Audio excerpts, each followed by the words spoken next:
Homélie du Père Gilbert Adam sur l'Évangile selon Saint Jean, chapitre 10, versets 22 à 30. Alors arriva la fête de la dédicace du temple à Jérusalem. C'était l'hiver. Jésus allait et venait dans le temple sous la colonnade de Salomon. Les Juifs firent cercle autour de lui. Ils lui disaient: Combien de temps vas-tu nous tenir en haleine? Si c'est toi le Christ, dis-le-nous ouvertement.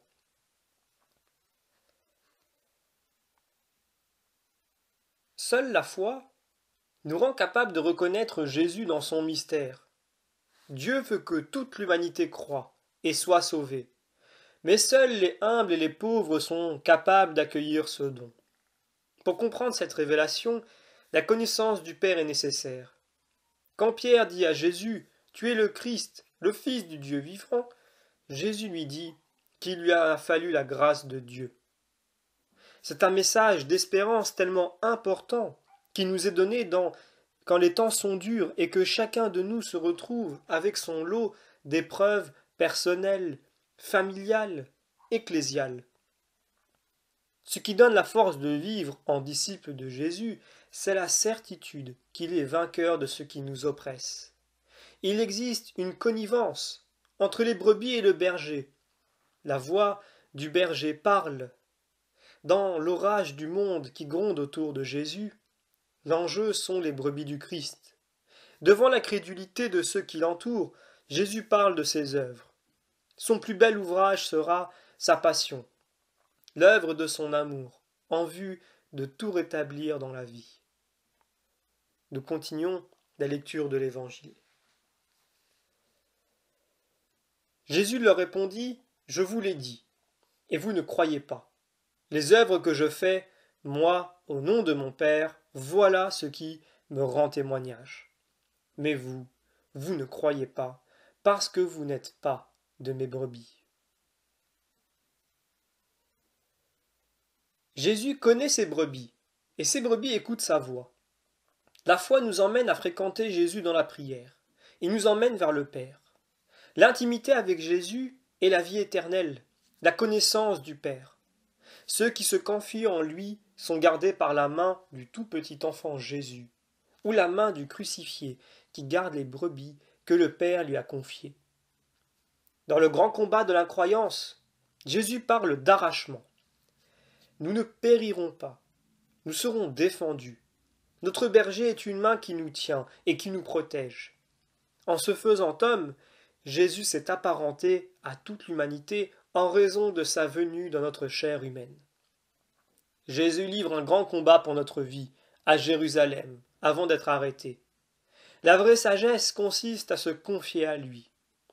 Le mystère de Marie, celui de la nouvelle humanité, éclaire le mystère de l'attachement à Dieu, de l'amour que Dieu nous porte. On n'arrachera pas de la main du Père l'humanité qui choisit Dieu. Nous terminons la lecture de l'Évangile. Mes brebis écoutent ma voix. Moi je les connais et elles me suivent. Je leur donne la vie éternelle. Jamais elles ne périront, et personne ne les arrachera de ma main. Mon Père qui me les a donnés est plus grand que tout, et personne ne peut les arracher de la main du Père. Le Père et moi, nous sommes un. Nous sommes devant la transmission de la foi qui s'opère en tous ceux qui se mettent à croire en Jésus. Il parle et agit auprès de ceux qui croient en lui, en révélant la présence bienveillante de notre Père. Les brebis adhèrent, d'autres restent spectateurs, d'autres refusent de croire, tout comme aujourd'hui. Les signes de Jésus ressuscité sont là. L'action bienveillante du Père est à l'œuvre. Ils font un acte pleinement libre de notre part, un acte qui engage et constitue notre personne. Jésus connaît ses brebis, et ses brebis écoutent sa voix. Marie nous donne Jésus, le sauveur de l'humanité en péril. Nous n'avons rien à craindre, même si l'orage fait rage autour de nous. Nous sommes porteurs du message de Jésus, le plus merveilleux qui soit. Jésus est là, tout lui est offert. Nous avons seulement à marcher, à le suivre dans la grande épreuve. C'est lui, par sa passion, qui a été jusqu'au bout de l'amour. La tendresse de Dieu aura le dernier mot. C'est la confiance infinie en Jésus ressuscité, l'abandon total à la volonté de Dieu. L'amour de Jésus, l'Esprit Saint qui nous est donné, est un amour si grand, si beau et si total.